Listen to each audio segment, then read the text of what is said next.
Hello and welcome to the American Farmland Trust and MANRRS live stream conversation focused on creating pathways in regenerative agriculture for minority students and professionals.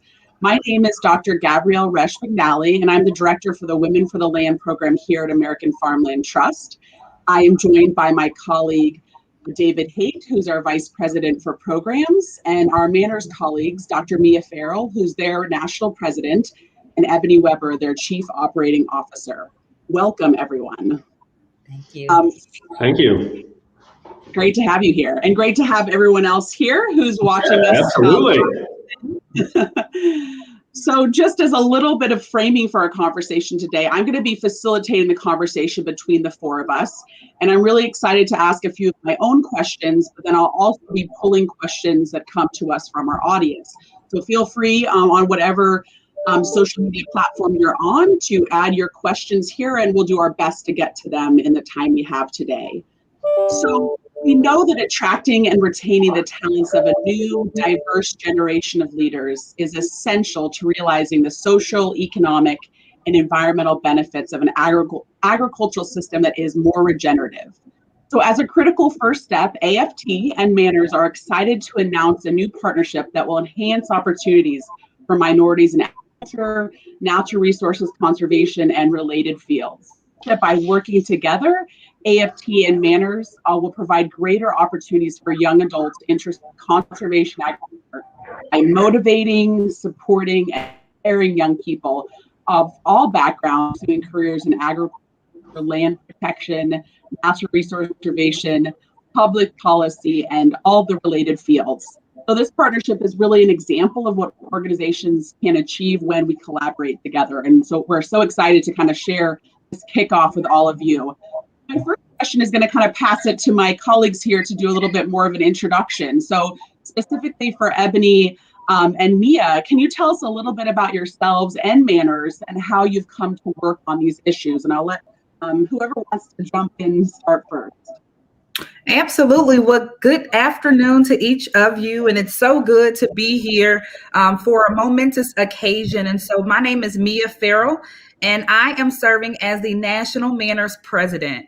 And in my daytime job, I am the Assistant Dean and Director for Diversity at the University of Kentucky College of Agriculture, Food, and Environment. And so I have been a member of MANRRS for 14 years, believe it or not. And I started when I was a student at the University of Kentucky. And so this is an organization that is very dear to my heart, and where I built a network and mentors that have truly guided me and navigated me into where I am today. And so I am very grateful for the opportunity to serve as the national president, to continue to nurture and to cultivate our present and future generation leaders in the agriculture, natural resources, and related sciences sector. And so in my role as the assistant dean, it kind of aligns very well with MANRRS, because one of my roles is to recruit and retain students, faculty, and staff from diverse backgrounds. And I can truly say that MANRRS has been a recruitment and a retention mechanism. And I'll go into a little bit about MANRRS and who we are, because we were founded on the impetus of ensuring that diverse talent, students who were interested in agriculture would have access and entryway into the sector. And so we know that there is a historical connotation with various backgrounds and folks from marginalized populations when it comes to agriculture. But what we're doing is changing the narrative of agriculture. And so I'm very excited about this partnership and truly what MANRRS has to offer. And so we are a national organization that is based out of Atlanta, Georgia. And we have 65 chapters within 38 institutions. And so with that, we are able to truly cultivate students from historically Black colleges and universities, predominantly white institutions, our tribal institutions and colleges, as well as our Hispanic servant institutions. And I think what truly makes us unique is that we start our programs with youth as early as 7th grade. through retirees. And so when you are looking for talent at any level within the spectrum, we have talent for you. And as we're talking about cultivating the next generation, we're doing just that with our Junior MANRRS program. We have about 2,050 members within our organization, and we have two premier events. And so we have our regional cluster, which takes place in the fall, and our national conference, which takes place in the spring. And so within those two premier events, we have the opportunity to engage with employers. Our members have the opportunity to interview for internships and full-time positions, and you talk about expanding your network and able to participate in contests and things of that nature. And so I think it's very important for us to continue to do the work that we're doing, and we're very excited that we'll be having our first ever virtual national conference. And so it will be taking place April the 6th through the 9th. And I will tell you, it is a deal out of this world. So this year, the registration cost is very nominal. And so I would encourage each of you to attend our national conference so you can get a taste of what MANRRS and who we are. But then next year, we hope to be face-to-face, fingers crossed, for our regional cluster and national conference. So I'll turn it over to Ebony to introduce herself. Hey, well, good afternoon, everyone, and good morning if you're on the West Coast still. Ebony Weber, and I serve as the Chief Operating Officer for MANRRS here at our national headquarters in Atlanta, Georgia. How did I come into MANRRS? And so I had a very untraditional path. So MANRRS, I've been with the organization for 18 years. This has been my only job out of college. And so although unlike Mia, I didn't start with MANRRS as a student, MANRRS has poured into me and has also helped me to guide and find my passion and purpose, and where it aligns with not only providing access to students to have, pathways into the wonderful careers around food, agriculture, natural resources, and conservation, but to also just to know the impact that these issues have on our communities. I think a lot of times we're all unaware of how ag and natural resources touch our lives every day. And I was that person, having a computer science background, going to a small historical Black college. I was once presented the opportunity to join MANRRS as a student, but I could not see agriculture and computer science and how those related. And coming from rural Mississippi, I didn't have any desire to be back in touch with agriculture. But little did I know, I will become one of the biggest advocates and champions for promoting careers and opportunities for students of color to pursue in this space. And that's what I love most about what we do at MANRRS. Every day is really providing opportunities and access to those that are marginalized. That's so wonderful. Thank you for that introduction. And just to kind of dive in before I give David a chance to share a little bit more about AFT, one of the things that I think you're kind of getting at talking about MANRRS is the challenges that minority students and professionals face when trying to kind of access careers in the field of agriculture. And Ebony, you make a good point that the field of agriculture, includes a lot, right? Maybe a lot of folks think of it as just working on a tractor in a field, and it's much broader than that. But could you two talk a little bit about some of those challenges that the minority students that you work with kind of articulate about facing and looking at careers in agriculture and natural resources? Absolutely. So the first that I would say is a lack of exposure to opportunities and resources. And so like Ebony had spoken about, I went to college and wanted to be a physical therapist because my family was in the medical field. But little did I know how much of an impact and how much I would have an affinity towards the agriculture sector. And so as I was exposed through MANRRS, as I had 3 internships as a college student, and as I gained a mentor throughout the process, it really opened my eyes and really showed me what opportunities were available. And so a lot of times we have blind spots and we're so narrow-minded because we're really not exposed to these things. And after I was exposed to agriculture and I was in a college that really embraced me and really made me feel like a person that was there to make an impact in my college, the sky was the limit. And I can say before I declared an agriculture economics major, I did not like being at college at all. I really felt like I had no sense of belonging. But when I declared a major in ag econ, it's like my life changed forever. And so I'm forever indebted to the opportunities and to the people that have poured into me to get me to where I am today.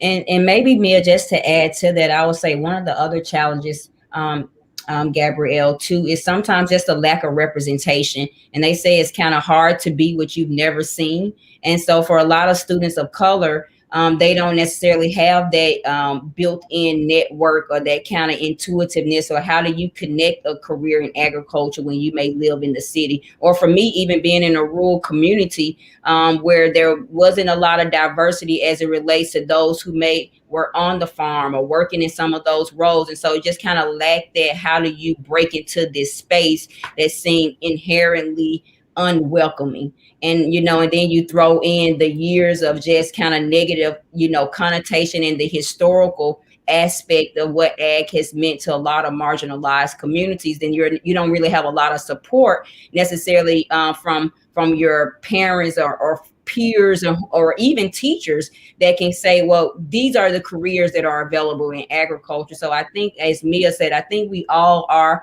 exposed to agriculture from a very young age, but I think we don't do a good enough job of connecting that those solutions to careers. Because we start off with ag, like that's kind of the first thing you're introduced to, but we just don't call it that, some of those programs. So I think if we can do a better job of just connecting solutions to careers, that'll help, a lot more students of all, backgrounds get involved, because I think that's an issue across the board. I love what you just said, we just put a little quote of it up on there, but how can you be what you've never seen? And I think about when I was doing my PhD, I was presenting my final presentation to defend my dissertation, and on the wall there were the pictures of all the deans for the College of Natural Resources, and they were all older white men. And yeah, as a white woman, though, I kind of saw myself like, well, I'm not there. And then I thought about all the students who might not see themselves represented and come to that space and go, well, I don't think this is a place for me. So your comment just made me think like how that plays out in these big and small ways, right? The pictures on the walls and maybe what that signifies. So I want to delve more into that, but I do want to give David a chance to share a little bit about American Farmland Trust and how you came to this work, and maybe talk a little bit about some of the careers that we have tied to agriculture and natural resources. Sure. Yeah. Thank you, Gabrielle. And boy, I've been looking forward to this conversation for a long time. It's great to be here with you and with Ebony and Mia. I have been very lucky in my life. I grew up in a very, very, very small town in far northern New York, basically in Canada. I went to college with an interest in natural resources, but also really about people and how people make a living from the land, and was able to find an opportunity at the American Farmland Trust more than 20 years ago, took a job here in Saratoga Springs, New York, and went down to the local farmers market and met a beautiful woman that was selling flowers, and bought a lot of flowers for about 2 years. And so Suzanne, my wife, is a flower farmer. And so I didn't grow up on a farm, but I married into one. And that has been a really important experience for me, helped me understand the tremendous connections that people have with farming and with food, but also the real challenges that people face when they're trying to make a living in agriculture. And if your checkbook or your ability to send your child to college depends on that, it's a real eye-opening experience. And so that is my personal, a little bit of my personal story. In my job at the American Farmland Trust, I'm vice president for programs. helping to support our regional programs at AFT. For those of you who don't know the organization, we're a 40-year-old national membership organization. We like to say we're saving the land that sustains all of us, and we do that in a holistic way. We protect farmland from development, promote regenerative farming practices on that land, and ultimately we want to keep people on the land, helping them make a good living in agriculture and bringing a new generation onto the land. In many ways, we were a founding voice in the regenerative agriculture movement 40 years ago. Really, this notion that agriculture and the environment are inextricably linked is really critical. And when we think about regenerative agriculture, it's a holistic, systems-based approach. Really thinking about how we maximize kind of economic, environmental, and social benefits for our society. And so if you take that systems approach, it starts at the ground up with thinking about healthy soil.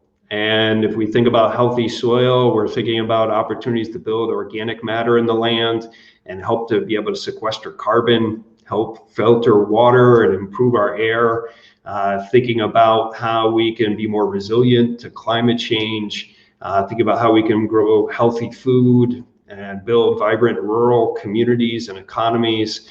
And if you take this systems-based approach, there's incredible opportunities professionally for students and for young people. And yes, the center of that is working on a farm or on a ranch, but there are so many other opportunities. If you're interested in the natural sciences and you want to think about how to fight the climate crisis, you're concerned about public health, seeing the real connection between our farming and our food and health. If you're interested in the land, the choices we make about how we use our land and protecting land for farming and growing our food, there are career paths and a broad diversity of fields, and they all can come back and connect with agriculture. And that's why we're so excited about this opportunity to collaborate with MANRRS. Because we want to broaden the opportunities for more diverse communities to join this movement, because it's only going to be successful and achieve the potential we need to if we bring people of many backgrounds, many histories, many connections to this movement. And so we're really excited about working with MANRRS to help make that happen.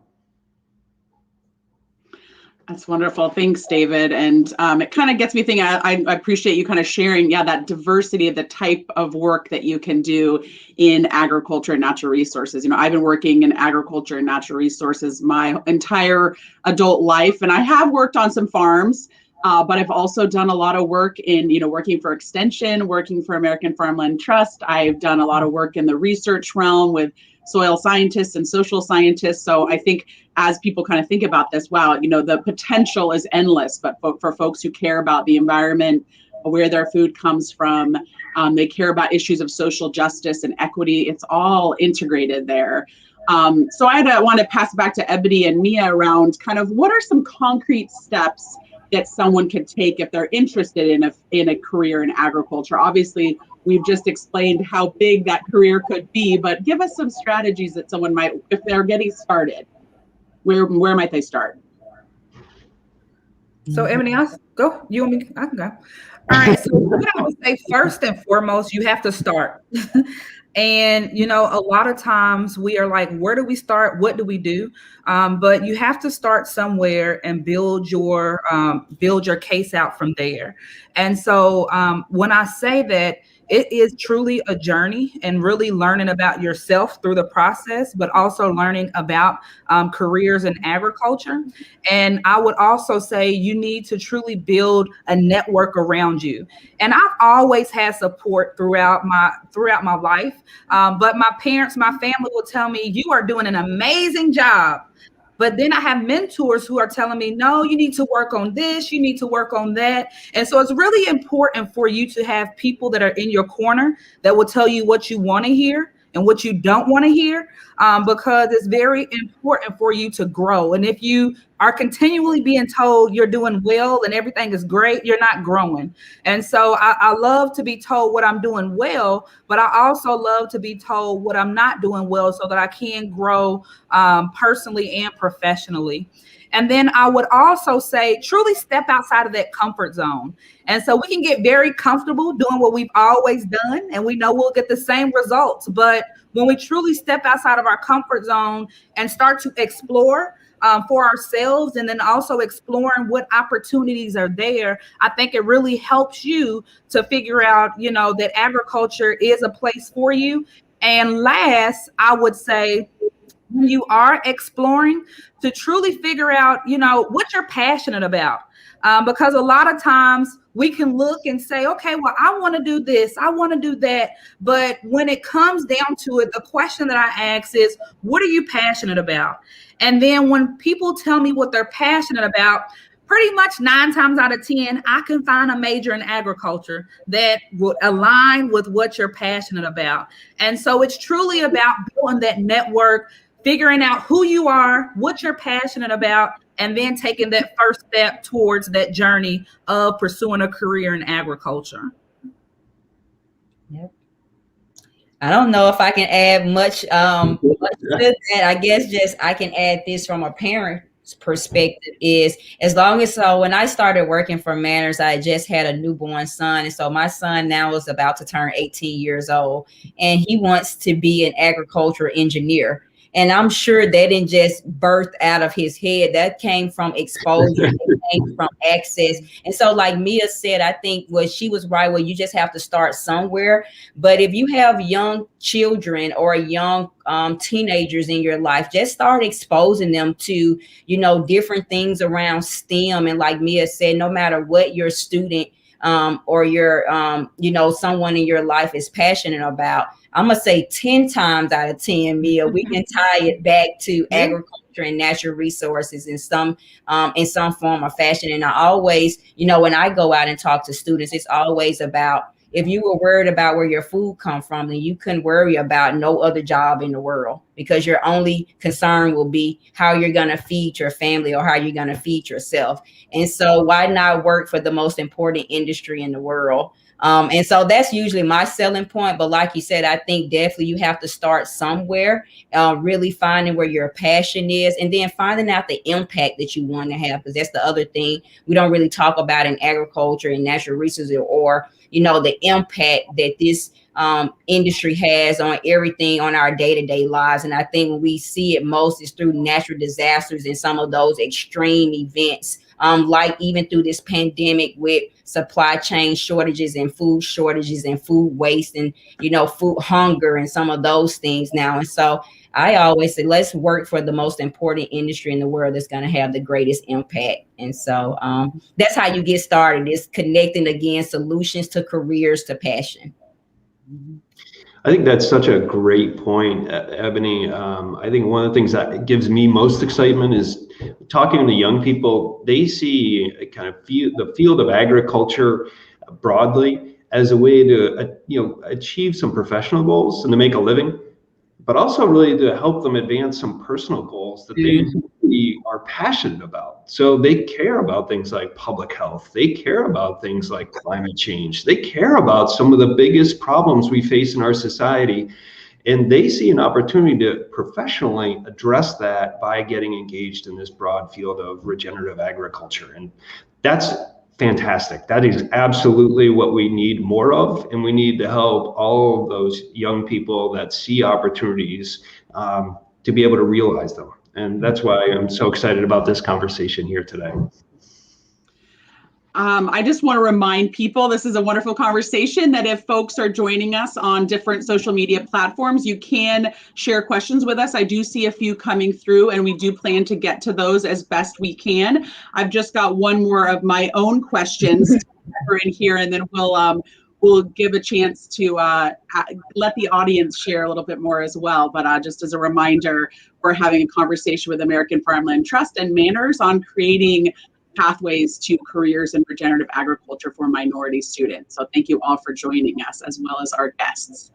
My question, it's one of my favorite to ask in a context like this, and I'll start off with Ebony and Mia, but we'll want to hear from you too, David, is, what do you all think organizations can do to make organizations in agriculture can do to make their workplace culture and programming more attractive to really meet this next generation with notions of equity and inclusion in mind? That's a huge question, but I'd love some of your thoughts about how we do that. I can begin. So the first thing that I would say is to create a budget that supports diversity, equity, and inclusion. And I say that because a lot of times we say we want to do DE&I initiatives, and then we get a budget of $2,000 to do all these initiatives. But at the end of the day, we want to see the outcomes. And so we have to make sure that whenever we are allocating funds, that those funds are not just for all of the other line items, but we have to make sure that we are looking at diversity, equity, and inclusion through the same lens that we would look at other line items that we have that function for our organization. And I would also say, if your organization hopefully has a strategic plan or some type of strategic initiatives and outcomes that you're looking at, I would also say to be intentional, to have metrics in place to measure diversity, equity, and inclusion, because we can say, all right, well, we're doing this, check the box. We're doing that, check the box, but it's not really about checking the box. It's about changing and challenging that box. And so it's very important for us to make sure that we're intentional in saying, okay, we're doing X, Y, and Z, and I have a report to show what those outcomes are. And then lastly, I would say truly be willing to challenge the status quo. And so, the last year we have had a lot of unfortunate incidents that have occurred that now has everyone wanting to do diversity, equity, and inclusion work, which is great. And we have to make sure that we continue to do this work. And so it's not just a one-stop shop if we do the work, for the next year, but how do we continue the conversations? How do we continue to do the work? And how do we continue to make a positive impact on our organization, which also matriculates into our community? And so I think it's very important for us to be intentional in our efforts and making sure that DE&I is at the forefront. And what I like to say here at my university, in my college, is that I don't want DE&I to be something that is one and done or a one-off program, but how do we interweave DE&I into everything we do? How do we look at what we are doing, our policies and procedures? Are we looking at our policies and procedures from an equity lens, or are we looking at them from a holistic lens to just focus on one population? And so we definitely have to take in consideration the histories of our organization, where we were, where we are, and where we want to go. I think Mia framed that up really well, and I won't necessarily add a lot to that, but just say I would just key in on one key thing in terms of what organizations can do is I think you have to focus on that can do. Like there has to be some action, tied to the intention, tied to the initiatives, tied to the strategic plan that you actually have to get. You actually have to start. So back to the last question, you have to start somewhere. I will say, celebrate small wins, because this is a journey. And it can get to be overwhelming, and it can get to feel like a lot that you've, bitten off. But I think you begin to celebrate those small wins along the way, because that will sustain you and motivate you to keep doing this work. And then the last thing that I will say is that this work is uncomfortable, because I think, when you're used to winning, no one wants to feel like they're having to give up that type of recognition and accolade and place of position or place of power, or your voice being heard. And I think sometimes making room for others' voices to be heard may sometimes suggest that maybe we need to hear less from or see less of, and you can fill in the blank. And I think sometimes we have to be able to be comfortable with this new norm that we're being now presented with. And I think that's kind of where D&I work is being met at a crossroads. Now, I think there is a lot of interest. There's a lot of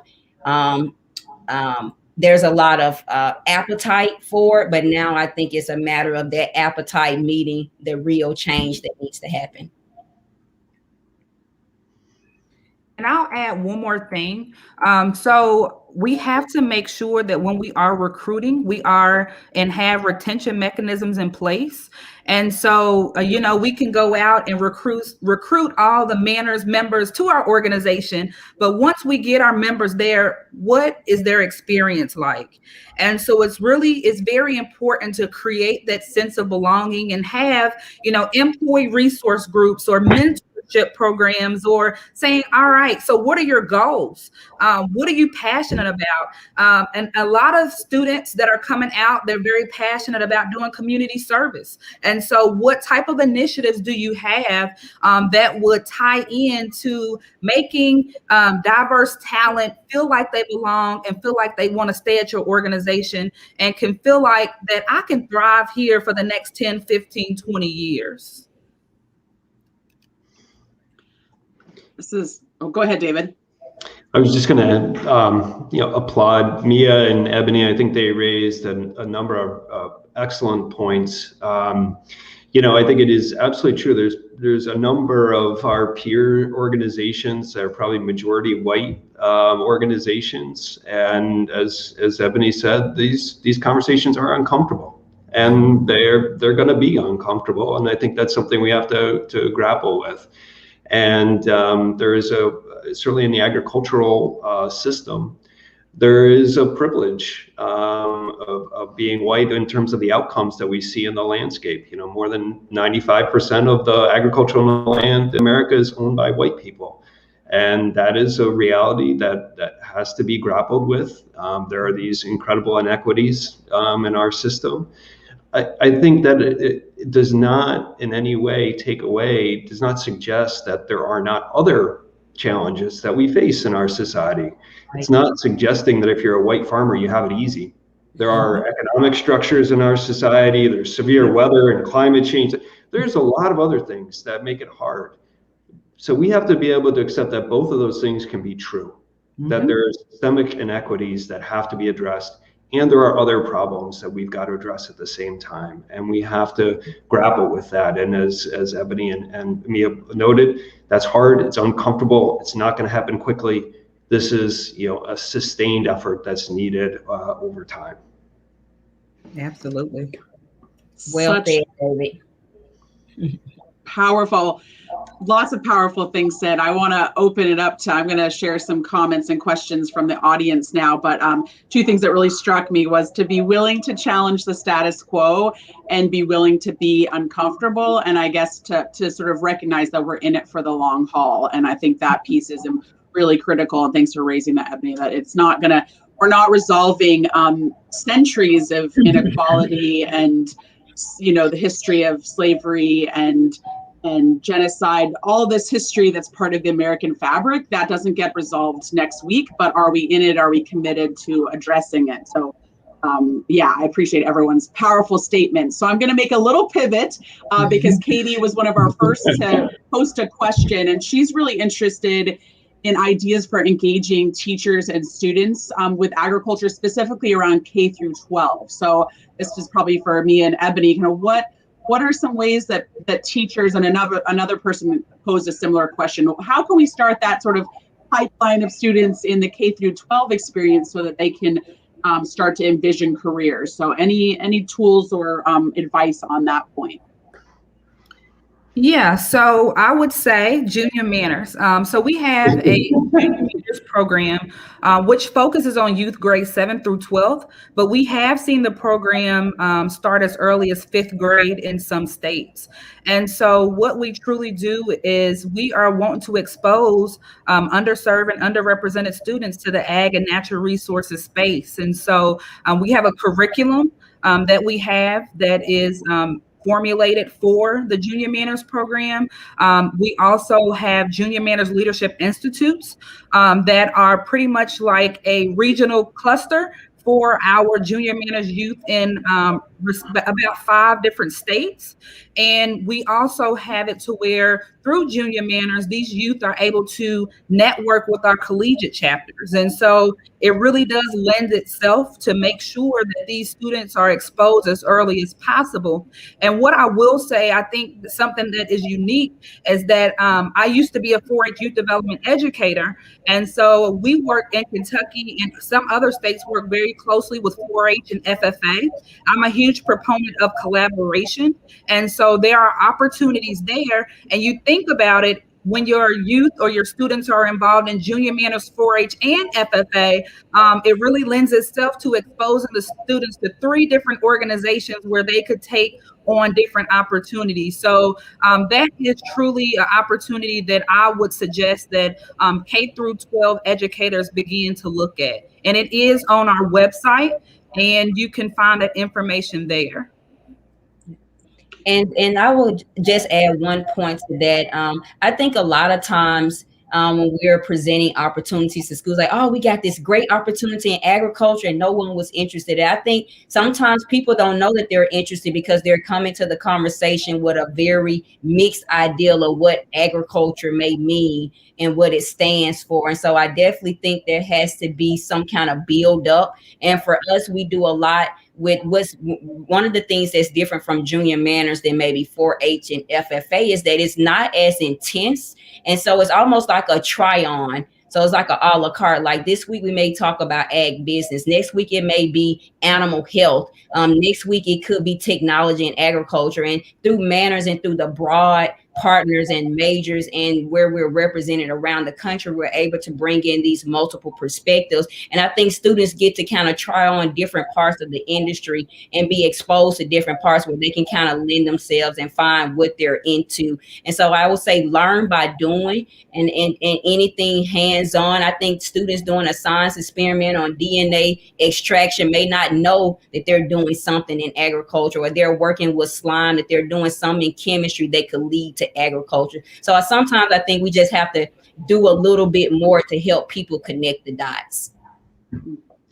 So I just want to add one other opportunity that can certainly be explored, and just with the New York example, our New York program leads this really collaborative initiative called Farm to Institution New York State, which is intended to help K through 12 schools and other institutions buy New York grown food. And there's been a really powerful state incentive that's been offered. You can essentially quadruple the payment that schools get if they spend at least 30% of their money on New York grown products. So there's a great opportunity for K through 12 schools to actually get more money to pay for school lunches, school meals, if they buy some locally. And one of the areas that our New York team is exploring is connecting with organizations working with farmers of color and helping to expand those institutional markets to try to bring more products from their farms into local K through 12 schools. So an opportunity to kind of help students in the school connect with agriculture, also an opportunity to really help local farmers at the same time. So I think some of those conversations are really early stage. But there's some really exciting opportunities on the horizon there. All wonderful examples. And I love the shout out for 4-H. I worked with 4-H for a long time, and it's such a great space for a lot of kids to find their connection and love for animals. And I actually worked with some kids who paid for their way through college by selling beef cattle, so it's amazing what people do. And I know the same could be said for FFA. So I'm going to shift another question from Inez Frazier. And I think this is a good one and maybe a little tricky to answer sometimes, but it's hard to find regen ag careers for new graduates with decent pay. I think a lot of people perceive agriculture to be a low paying field. So where are the best places to look for jobs in this field? And any insight you all have in terms of kind of addressing that, probably both experience and perception that agriculture is a low paying field of work? Well, I can definitely take a stab, at least, and I hope my panelists can back me up here.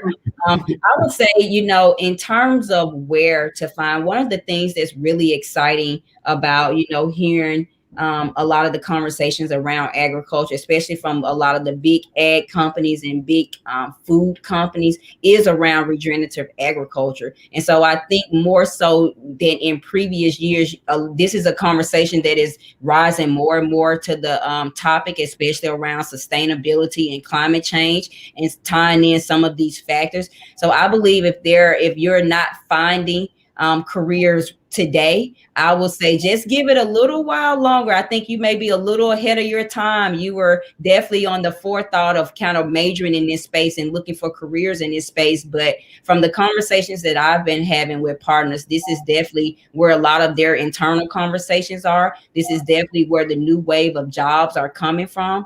And so I think, the pay is definitely going to meet the demand in the near future. I just think you're on the rising cusp of it. But that could just be my own personal perspective from where I sit.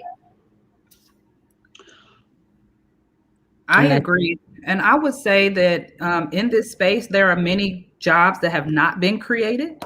And so we are always, exploring and being innovative. And there's always new research that is being done around regenerative ag and also agriculture as a whole. And so I think it's very important, one, that you are willing and know how to articulate exactly what you're looking for, because I have found that some students, when they're going out to look for careers, they really don't know how to articulate exactly what they're looking for. And so it's very important. You may not find what you're looking for right out of graduate school, but knowing that there will be opportunities, you may have to go into an area that you may not be fully interested in, but there are transferable skills that you could learn that could help you when those opportunities do come available. And so I think it's very important to be open and knowing that regenerative ag is on the horizon, it's on the rise, and knowing that opportunities are definitely coming available. And that's why we have this partnership with AFT. Yeah, great club, yeah. I guess the only thing I would add a couple of things. One, I think structurally, as a society, we need to do a better job of paying people in the agricultural system for the value they're providing. And so if it is truly a regenerative system that is helping us combat climate change, is helping to bring more equitable health outcomes, if we're helping to provide these broad societal benefits, then we need to make sure that that money is channeled into that agricultural kind of supply chain. And so, making sure that farmers and farm workers and kind of people throughout that system are being compensated appropriately. So part of that is a kind of a systemic challenge. I know that some in the regenerative agricultural community are also very much looking at kind of new economic models that help keep dollars, in local and regional systems, and as a way to help make sure that people are getting paid fairly and appropriately. So that's certainly a part of it. On an individual level, I do think that some of the points that me and Ebony mentioned are really important. Make sure you have some hard skills that you can really articulate in a compelling way, so that an employer can see that you're going to contribute something in a really tangible way, and that's certainly something that can help you on a personal level. But I think those systemic issues are very real, and if we're going to make substantial change in this movement, we've got to address those. I might just add a reflection that, one of the things I think we all saw that, Ebony, you mentioned sort of the supply chain disruptions due to COVID. And certainly we've seen that globally and locally due to climate disruption as well in various places. But, one of the things that I also see in people working in the agriculture world is their creativity and willingness to pivot to new markets. A lot of our local producers here in Oregon, lost some of their supply chain with restaurants, but they pivoted and did a lot of online delivery, new supported agriculture, the CSA boxes. They looked to do mutual aid and deliver food to their neighbors. And so there is a certain amount of job security built in that world, because this work is essential. And there's so many kind of questions around justice, ensuring that people have in these times have had access to PPE and ways to protect themselves. But I know my spouse works in the nursery industry, which is a related field to agriculture. And they were growing vegetable starts for people to put in their gardens. And I think we're increasingly seeing that, as you noted, Ebony, this growth in careers in agriculture, but I think a recognition that that's not going to change, especially as we know how important food security is. AFT's work to secure farmland and protect farmland for not just feeding ourselves, but also sort of buffering the impacts of climate change. So I think there's so much opportunity to see kind of a potential there that meets a lot of different societal goals and ultimately, hopefully, personal goals too. So lots of good points there. I wanted to also just pivot because, well, not pivot, but this is a perfect opening for someone to share a little bit more about the intern program. So one way to gain those hard skills, David, is to get opportunities to learn how to do work in this field through internships. So let's see, maybe we'll start with Mia, if you want to share a little bit about some of the sort of intern collaboration that we're doing as an opportunity for people. Yes, absolutely. So actually, I'm not well versed on the internship collaboration. So I'll turn it over to David or Ebony to talk about it. I'll at least kick it off and say that, I think there's several parts of the collaboration between the American Farmland Trust and MANRRS that are really exciting. We are going to be offering some internship opportunities at the American Farmland Trust, making them available to MANRRS members starting this summer. There'll be opportunities within several of our regional programs, as well as some of our national initiatives, and those will continue into the fall and into next year. So we're really excited about those and really trying to bring MANRRS members into work experiences with the American Farmland Trust. We're certainly looking forward to the virtual national conference in April, and then looking forward to the Junior Leadership Institute that's going to be happening in Kentucky next fall. And so I think that direct engagement with MANRRS at MANRRS events is going to be a really important part of our collaboration. And then beyond that, I think the future is a little unsure, but I think we have a real interest in helping others. We know there's other land trusts, other conservation groups, other groups in regenerative agriculture that want to find opportunities for minorities and other underserved communities. And so we hope that our collaboration will open doors and pathways for others to connect with MANRRS chapters, to be a part of MANRRS events, and to bring more opportunities for students and professionals that are in the MANRRS membership. And so this is kind of the first step in what I hope will be a long and enduring partnership between our organizations. Absolutely. Well, we're coming up on the top of the hour, and there are still some questions and kind of great comments coming through. So I wanted to kind of, start to wrap us up here and ask our my colleagues and guests here to just share a little bit kind of what are your thoughts in terms of kind of next steps. Where do people sort of digest the information we've shared and go to next? So we've shared some good opportunities with the internships, your wonderful upcoming virtual conference, in terms of organizations who are wanting to do similar kinds of collaborations, what advice do we have about sort of stepping out in this pathway and creating more opportunities like this in agriculture?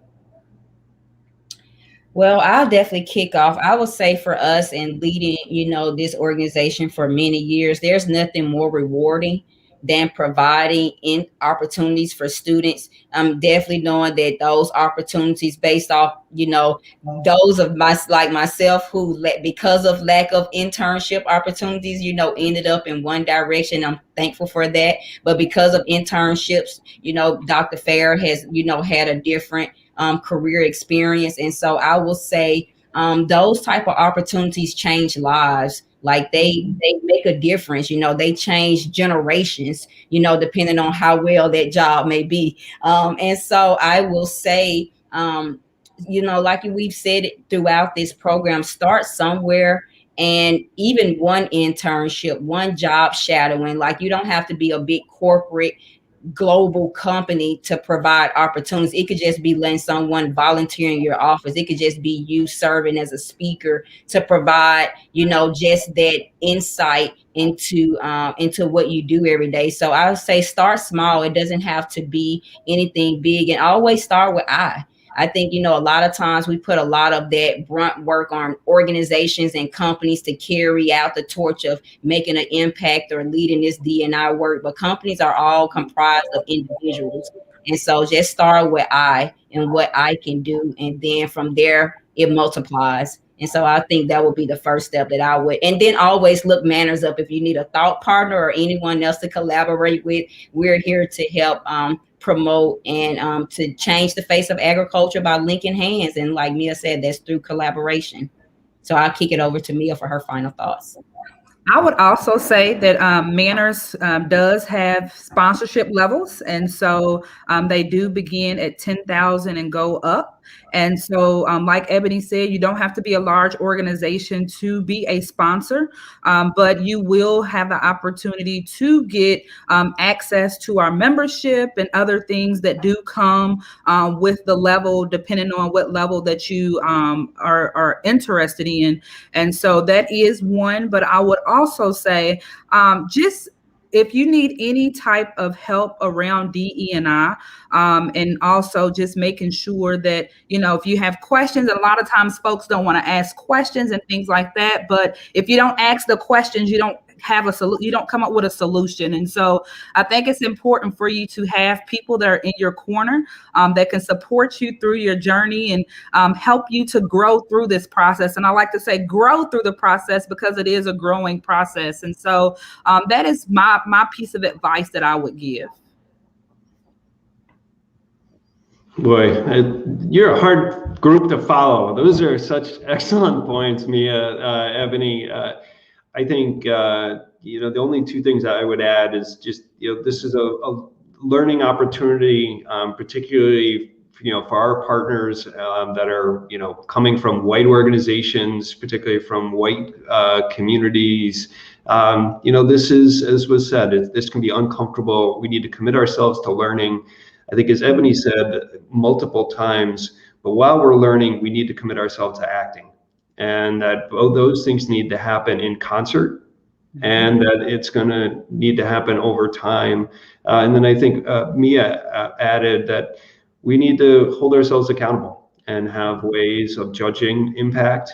And if we're not getting the outcomes we're looking for, we need to hold ourselves to account on that. And so I think the points Mia and Ebony raised are really spot on. And this entire conversation kind of just makes me think about the power of collaboration and sharing the stage, sharing resources, looking at ways to sort of, I think as an organization like AFT, we've been around for a long time and are continuing to develop our partnerships and relationships. And how can we use our platform, I hope, to share resources, to step aside sometimes and let others lead and learn from one another, in those kind of genuine ways, and that kind of distribution of resources, thinking about how that plays out in the future. And I think that goes to careers, right? Allowing, we've said a lot of parts of agricultural careers still in some places tend to be more white dominated. That I think is shifting thanks so much to the work that MANRRS and others are doing, but that continues to sort of lead us to learning to step aside and share resources differently, and I hope engage in collaborations like these and others in the future. I did want to let folks know that I saw some really nice comments and questions. We did not get to all of them, but we will share our contact information so that if folks want to reach out to any of us, I think we shared lots of websites with you, but please feel free to reach out to any of us personally if you have things you wanted to delve deeper into, since I know we didn't get a chance to cover everything. So I'll just pass it back to my guests. Any final parting words that you'd like to share with folks as we leave? I just deeply appreciate your time and this opportunity to kind of kick off what I think is going to be a fantastic partnership. Absolutely. We're looking forward to the partnership. Yep, I was going to say thank you for, as you mentioned, Gabrielle, sharing your platform with us today and allowing us to talk about MANRRS to your members. And for any of the MANRRS people that are out there listening, thank you for tuning in. Hopefully you learned a little bit about American Farmland Trust and all of the great work that we hope to do together. And if you guys have any ideas on how we can work together with Farmland Trust, then definitely, as Gabrielle said, make sure to reach out to us and share your thoughts with us. But thank you all, and I hope you have a great, productive rest of the week. Yeah, thank you, thank you, thank you. This has been a great conversation, and what I hope is the first step forward in a really exciting partnership. So this has been great. Thank you. Thank you all. Thank you. Bye-bye. Bye.